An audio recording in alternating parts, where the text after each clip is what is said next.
So, as you heard from Ronit, the artists that study as fellows in LABA come for the year to make new work that is based on their Beit Midrash, house of study.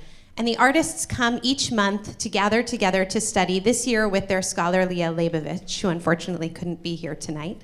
And I'm here to share a little bit of study. I think the house lights are going to come up and some text will come behind me in a moment.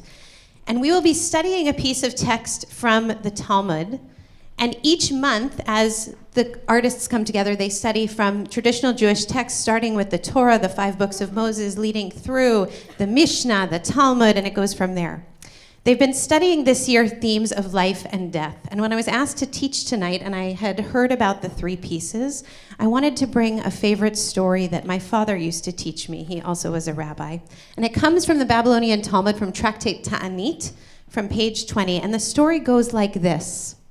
Tanu Rabbanan le'olam yehe adam rach kekaneh va'al yehe kashe ke'erez. A person should always be flexible and soft like a reed, and not hard like a cedar. A story is told of Rabbi Elazar, son of Rabbi Shimon, who came from his rabbi's house. And the currency of these rabbis was study. And Elazar had come with his head so large from believing that he was the greatest scholar. And he walked along the path, and he came upon a man. And he came to that man. That man said to him, Rabbi. And he looked at the man, and he saw that he was exceedingly ugly. And instead of greeting him, Rabbi Elazar said, worthless one.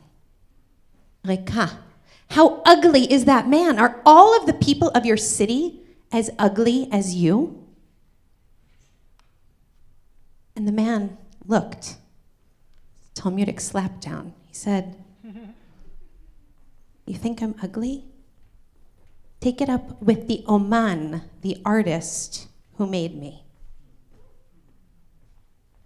The rabbi realized, he remembered that it is said that the world is created with a word and every human being is created individually in the image of the craftsman, the craftswoman, the non-gendered deity that breathed life into every human being. And the rabbi remembered that what he saw on the surface of that man was not the entirety of what had been created by the divine. And the rabbi said, go back a slide, it actually said, he says, please forgive me. And he says, take it up with the one who made me. I will not forgive you. And they started walking, and they made it all the way back to Rabbi Elazar's town, where he was greeted by the people who knew him as their rabbi. Rabbi, my teacher, my teacher. And the man walking behind him said, who are you calling your rabbi? Who are you calling your teacher? And they said, how can you not revere this man? It's Rabbi Elazar. And he told them what had happened. And they said, please, please forgive him. You must. He is the greatest scholar of Torah. And the man said, on your behalf, because he has brought something beautiful to you, I can find it to forgive him only if he changes his ways.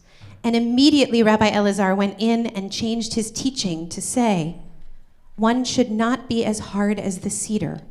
One should be as soft and as flexible as the reed. And it goes on to say that the reason, next slide please, the reason that when we write a Torah, when we write our beautiful texts, when we write a scroll, we use a reed and not a hard instrument, is because we become craftspeople, creators, artists. And in order to transmit the truth that is to be found in the divinity that is in all of creation, and to see that reflected in our works of art and in the words of our lives, we need to remember to be as flexible as a reed, and not to be sure of ourselves and hard as a cedar. With the word was the world created, according to the Torah. And with the word, we create lives and we destroy lives. And when we write down those words, and when we act as those artists, we need to remember to be flexible as the reed. For what we first see may not be the entirety of the picture, and only we can emulate that softness and ability to bend and sway in order to truly be in the image of the Creator as we go on and create. So as we watch these works of art tonight by the creators among us, inspired by the Holy Word and by the words that we share together, may we remember to try to look deeper than what we see on the surface, and not only be as hard as the cedar.